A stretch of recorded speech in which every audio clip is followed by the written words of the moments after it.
Our next movie is named Wish You Were Here, and this one is a real jewel with a great performance by a young British newcomer whose name is Emily Lloyd. Remember that name. She plays a teenage girl in England in the years right after the war and in the early 1950s. And her mother's dead, her father is a drunk, and she's a rebel who decides that it's fun to shock people.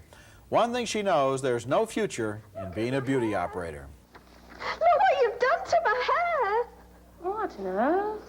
It looks nice. It's nice. Look at it, look at it. Oh, shut up, you silly fat cow. You can always wear a hat. Linda. She notices that all the lads in town are sex mad, and she teases them just to frustrate them. At the bus company where she gets her next job, she puts on more of a show. What about your knickers?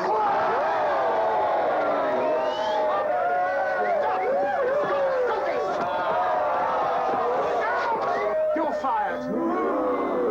You're fired. No, you're not. Just you. You're fired. But for all of her scandalous behavior, she knows next to nothing about sex, and the boy she chooses as her first lover has learned everything he knows by the close study of Hollywood movies. Cool. Look at you.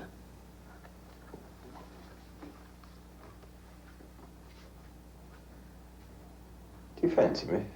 Not half as much as you fancy yourself.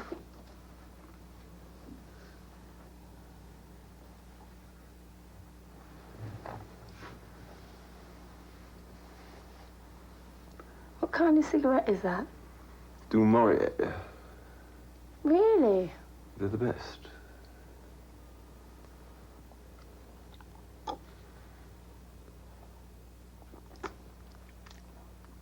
Toothpaste. I'm going to make love to you. Do bloody hope so. And you get a taste there of how spunky she is. She's really got a great personality, and that guy obviously has been looking at too many Ronald Colman films. Wish You Were Here tells a sad story, though, of a girl who has been emotionally abandoned and whose high spirits are condemned by her society just because she's a young woman.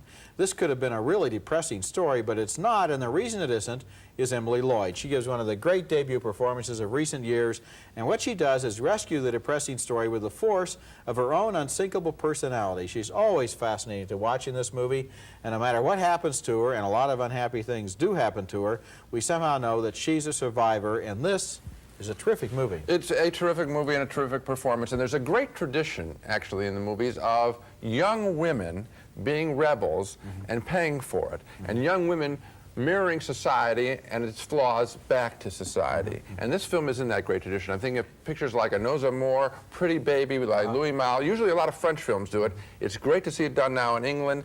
I'd like to see it done in America. I mean, this is a very special kind of film. The director of this film said in an interview over at the Cannes Film Festival, where I saw it, that so often in interviewing women who grew up in the 40s and 50s about their early sexual experiences, she found that they were almost always awkward, that they were almost always unhappy, that they were almost always involving a great deal of ignorance and misinformation. And this is a movie about that, about a woman whose spirit and whose self-worth are not destroyed by the fact that she has to go through all of this really bad kind of stuff. I think this would be a great film for, you know, talk about teenage films. This would be a great film for teenagers, boys and girls, to see, because I think they would relate to it and maybe learn something from it. Could be. Coming up next, a major event in pop culture, the 50th anniversary of Superman, and we'll look at a couple of vintage videos starring the Cape Defender of Truth, Justice, and the American Way.